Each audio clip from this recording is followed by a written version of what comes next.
श्री शिवाय नमस्तुभ्यम। आज की कथा में आप सभी भक्तों का हार्दिक स्वागत है।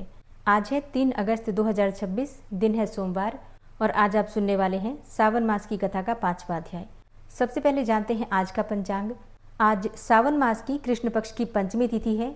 आज सूर्योदय काल है सुबह 5:44 पर और सूर्यास्त होगा शाम को 7:11 पर। अभिजीत मुहूर्त दोपहर 12 बजे से 12:54 तक और ब्रह्म मुहूर्त सुबह 4 बजे से 4:50 तक। राहु काल सुबह 7:30 से सुबह 9 बजे तक है। तो सावन मास का पहला सोमवार है, सभी को व्रत धारण करना है। व्रत का प्रारंभ आज से करना है, चाहे 16 सोमवार के व्रत आप कर रहे हो या फिर सावन के सोमवार के। जो भक्त आज से व्रत का प्रारंभ कर रहे हैं, प्रयास कीजिए कि राहु काल प्रारंभ हो, इससे पहले आप लोग अपने व्रत का संकल्प जरूर ले लीजिए या फिर राहु काल समाप्त होने के बाद लेंगे, ठीक है। वैसे सावन का पहला सोमवार है तो जल्दी उठ जाइए, सुबह जल्दी उठकर आप लोग व्रत का संकल्प ले सकते हैं, ठीक है। पहला व्रत है इसलिए आपको थोड़ा सा सावधानी रखना है, राहु काल बचा लीजिए। बाकी आगे वाले सोमवार में आपको ये सब देखने की जरूरत नहीं है। और अब जानते हैं आज का उपाय। देखिए, सावन मास का पहला सोमवार है।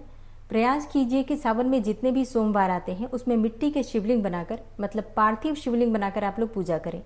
पार्थिव शिवलिंग का बहुत महत्व है, तो मिट्टी का शिवलिंग बनाकर आराधना कीजिए, मन चाही कामना पूर्ण होगी। और अब भगवान भोलेनाथ का ध्यान करके आज की कथा का प्रारंभ करते हैं। भगवान शंकर बोले, हे विप्र, कोटिलिंग का महात्म्य तथा पुण्य का वर्णन नहीं किया जा सकता है, क्योंकि जब एक लिंग महात्म्य की कथा कहना ही इतना असंभव जान पड़ता है तो फिर कोटिलिंगों का महात्म्य कौन कह सकता है। हे योगीश, यदि मनुष्य में कोटि लिंगों का निर्माण करने की शक्ति ना हो, मतलब करोड़ों लिंग निर्माण न कर पाए, तो ऐसे में उसे केवल 1000 लिंग का निर्माण करना चाहिए। अगर इसमें भी समर्थ न हो तो फिर 100 लिंग या फिर इस मास में केवल 1 लिंग बनवाना चाहिए। इस मास में अर्थात सावन मास में केवल 1 लिंग बनाने पर भी जीव मेरे पास निवास कर सकता है। कामदेव के शत्रु भगवान शंकर का 16 उपचार से षडक्षर मंत्र अर्थात ओम नमः शिवाय, इस मंत्र से अर्चन करना चाहिए। ग्रह यज्ञ करके उद्यापन करना चाहिए। हवन तथा ब्राह्मण को भोजन करवाना चाहिए और इस प्रकार व्रत करने से असमय में मृत्यु नहीं होती, अर्थात अकाल मृत्यु टल जाती है। इस मास का व्रत बंध्यत्व का हरण करके संपूर्ण आपत्तियों को दूर करता है, मतलब सभी प्रकार के बंधन दूर करता है। रोग शोक संताप मिटाता है, ऐश्वर्य में वृद्धि करता है। जो कोई श्रावण मास में पंचामृत से भगवान शिव का अभिषेक करता है वह इस शरीर को त्यागने के पश्चात कैलाश में मेरे नजदीक आकर 1 कल्प तक निवास कर सकता है। वह प्राणी पंचामृत पीने वाला, गौ तथा धन आदि से युक्त, अत्यंत मधुरभाषी, त्रिपुरासुर हंता भगवान श्री सदाशिव का प्यारा हो जाता है। जो मनुष्य श्रावण मास में हविष्यान्न भोजन करता है, ऐसा मनुष्य चावल आदि संपूर्ण धान्यों की अक्षय निधि से युक्त होता है। और जो व्यक्ति इस मास में पत्तल पर भोजन करता है उसको भोजन करने के लिए सोने के पात्रों की प्राप्ति होती है तथा शाक का त्याग करने मात्र से शोक का हरण हो जाता है। इसलिए इस महीने में ऐसा कहा जाता है कि शाक, हरी पत्तेदार सब्जियां, पालक इत्यादि नहीं खाना चाहिए। जैसा कि इस कथा में भगवान शिव कहते हैं, अगर हम शाक ना खाएं सावन के महीने में तो समस्त प्रकार के शोक और दुखों का हरण हो जाता है। भगवान शिव आगे कहते हैं कि जो मनुष्य इस महीने में भूमि पर शयन करता है ऐसा मनुष्य कैलाश में निवास करता है। और जो मनुष्य इस महीने में एक भी दिन ब्रह्म मुहूर्त में स्नान करता है उसे पूरे महीने तक स्नान करने का फल मिलता है। तो अगर आप पूरे महीने में ब्रह्म मुहूर्त में स्नान नहीं कर पाते हैं तो किसी 1-2 दिन जैसे विशेष तिथियों में भी आप चाहें तो ब्रह्म मुहूर्त में उठकर स्नान कर सकते हैं। इससे भी आपको पूरे महीने स्नान का फल मिल जाता है। और ये बात भगवान भोलेनाथ स्वयं ही कह रहे हैं। इस मास में जो मनुष्य जितेंद्रिय होता है, अर्थात अपनी इंद्रियों पर विजय प्राप्त कर लेता है, उसे इंद्रिय जन बल की प्राप्ति होती है। इस मास में स्फटिक मणि, पाषाण, मिट्टी तथा मरकत मणि निर्मित शिवलिंग या स्वयं उत्पन्न या बनाए हुए या पिसान निर्मित, मतलब आटे से बना हुआ शिवलिंग, अथवा पीतल, चंदन या मक्खन से निर्मित शिवलिंग में एक बार अर्चन करने मात्र से 100 ब्रह्म हत्या का पाप मिट जाता है। सूर्य ग्रहण, चंद्र ग्रहण या अन्य किसी क्षेत्र में लक्ष्य जप करने से जो सिद्धि कही गई है वह श्रावण मास में केवल एक बार जप करने से मिल सकती है। किसी दूसरे समय में किए गए नमस्कार तथा प्रदक्षिणा से जो 1000 बार का फल मिलता है वह फल इस महीने में केवल एक बार नमस्कार तथा प्रदक्षिणा करने से मिल जाता है। यह महीना मुझे अत्यधिक प्यारा है। इस महीने में वेद पारायण करने पर सब वेद मंत्रों की अच्छी तरह सिद्धि हो सकती है। जो इस मास में श्रद्धा से स्वाध्याय करता है अथवा आलस्य त्याग कर पुरुष सूक्त के 100 पाठ करता है, उसका ब्रह्म हत्या आदि अनेक पापों से छुटकारा हो जाता है। इसमें रत्ती भर भी संशय नहीं है। हे सनत कुमार, यह गुरु शैया पर पाप करने का उत्तम प्रायश्चित है और इसके तुल्य पापनाशक, पवित्र, पुण्य फलदायक अन्य साधन नहीं है। इसलिए मनुष्य को चाहिए कि इस महीने में बिना पुरुष सूक्त पाठ के एक भी दिन ना बिताएं। अच्छा, अगर आप पाठ नहीं कर पाते हैं तो आप इसे सुन भी सकते हैं, मोबाइल पर सुन लीजिए, इससे भी आपको इसी फल की प्राप्ति होती है। भगवान शिव कहते हैं कि जो कोई इसको अर्थवाद मात्र कहता है अर्थात व्यर्थ कहता है, वह अवश्य में नरक को जाता है। प्राणी को समिधा, चरु, तिल और घी से ग्रह यज्ञ करना चाहिए। धूप, गंध, पुष्प, नैवेद्य आदि के द्वारा अर्चन करना चाहिए और भगवान सदाशिव के रूपों को यथोचित ध्यान करके अपने सामर्थ्य के अनुसार कोटि होम, लक्ष्य होम और अयुत होम करें। तिलों का व्याहवती मंत्रों के द्वारा हवन करना चाहिए। इसी को ग्रह यज्ञ का नाम दिया गया है। हे सनत कुमार, अब मैं तुमसे वार व्रत कहूंगा, ध्यानपूर्वक सुनो। इस संबंध में एक पुरातन इतिहास कहता हूँ। रमणीक प्रतिष्ठानपुर में सुकर्मा नामक एक दरिद्र ब्राह्मण रहता था। वह भिक्षा पर ही अपना गुजारा चलाता था। एक दिन वह एक गृहस्थ के घर में भिक्षा के लिए गया। यहाँ कुछ स्त्रियां आपस में मिलकर रविवार का व्रत कर रही थी। उस ब्राह्मण को देखकर उन स्त्रियों ने पूजन सामग्री को शीघ्रतापूर्वक ढक दिया। उधर ब्राह्मण को अर्चन विधि जानने की लालसा थी। उसने उन स्त्रियों से कहा, आप सबने इस व्रत को क्यों ढक दिया है? आप सब साध्वी हैं, कृपा करके मुझसे इस व्रत की विधि कहिए। समदृष्टि रखने वाले सज्जनों का तो उपकार ही स्वार्थ है, क्योंकि परोपकार जैसा दूसरा धर्म तीनों लोकों में नहीं है। मैं दरिद्रावस्था के कारण अत्यंत दुखी हूँ, अतः आप इस उत्तम व्रत का विधान तथा मुझे फल बताएं तो मैं भी इस व्रत को करूँगा। स्त्रियों ने कहा, हे ब्राह्मण, यदि व्रत में उन्माद या प्रमाद अथवा विस्मरण, भक्तिहीनता या अनास्था करोगे तो यह व्रत निष्फल हो जाएगा। अतः इस व्रत को तुम्हें कैसे दें? ब्राह्मण ने कहा, मैं ऐसा नहीं करूँगा। उसकी ऐसी बातें सुनकर उन स्त्रियों में से एक प्रौढ़ स्त्री ने उस ब्राह्मण को उस व्रत की विधि बतलाई। उसने कहा, श्रावण मास में शुक्ल पक्ष के पहले रविवार को मौन होकर उठना चाहिए। शीतल जल से स्नान करके, नित्य कर्म करके, पान के पत्ते पर 12 परिधि वाला मंडल लिखना चाहिए। उसे लाल चंदन से सूर्यनारायण के तुल्य गोलाकार लिखना चाहिए। उस मंडल में संज्ञा नाम वाली स्त्री सहित सूर्य का लाल चंदन द्वारा पूजन करना चाहिए।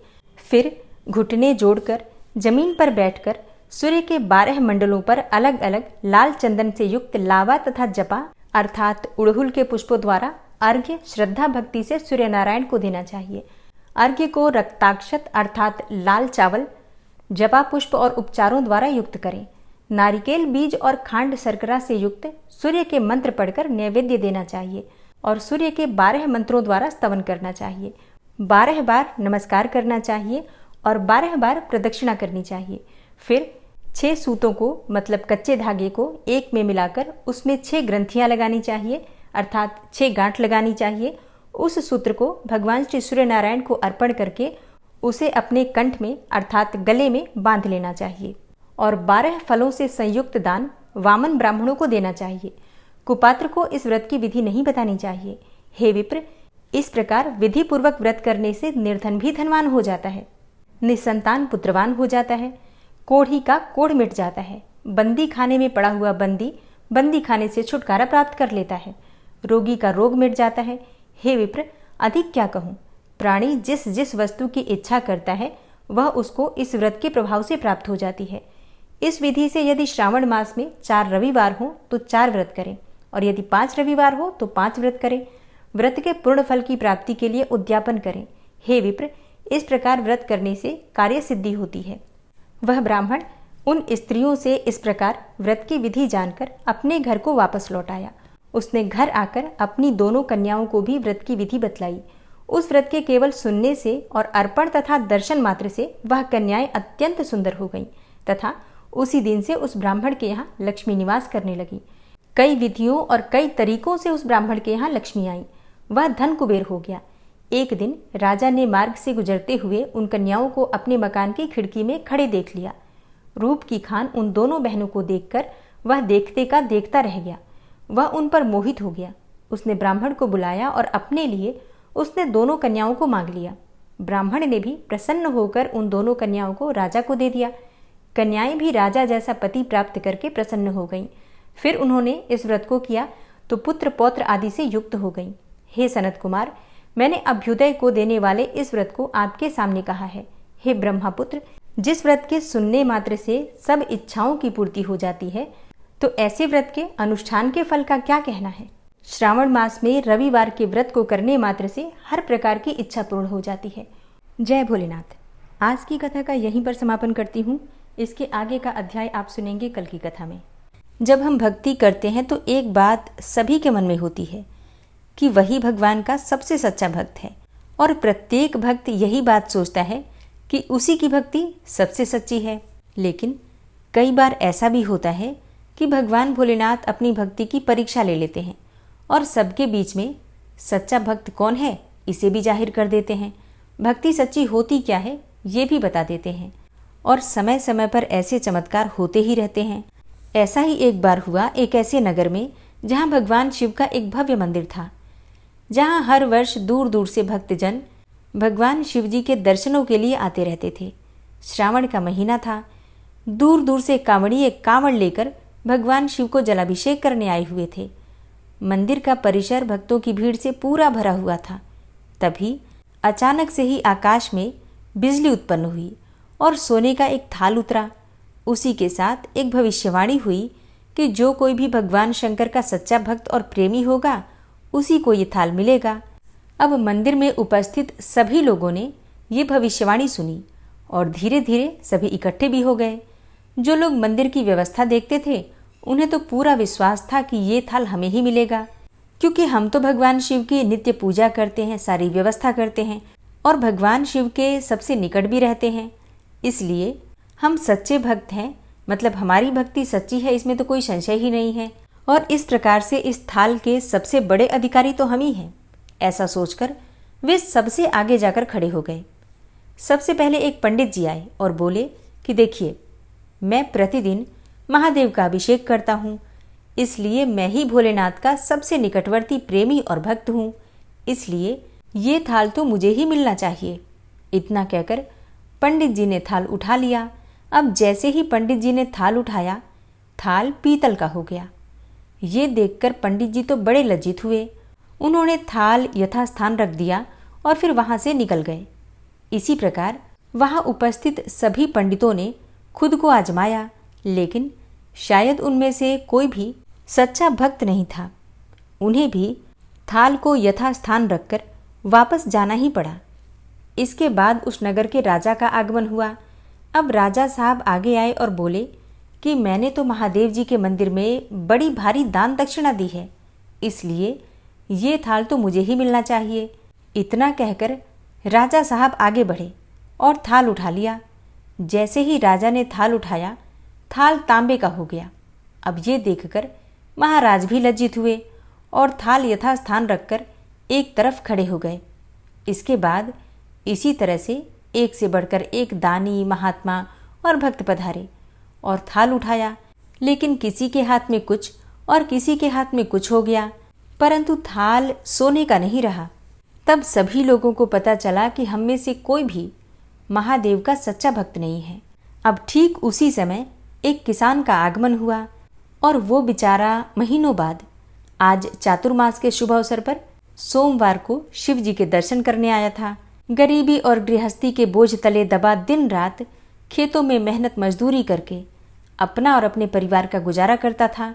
अभी रास्ते में ही आ रहा था कि कोई भिखारी मिल गया और कुछ खाने को मांगने लगा।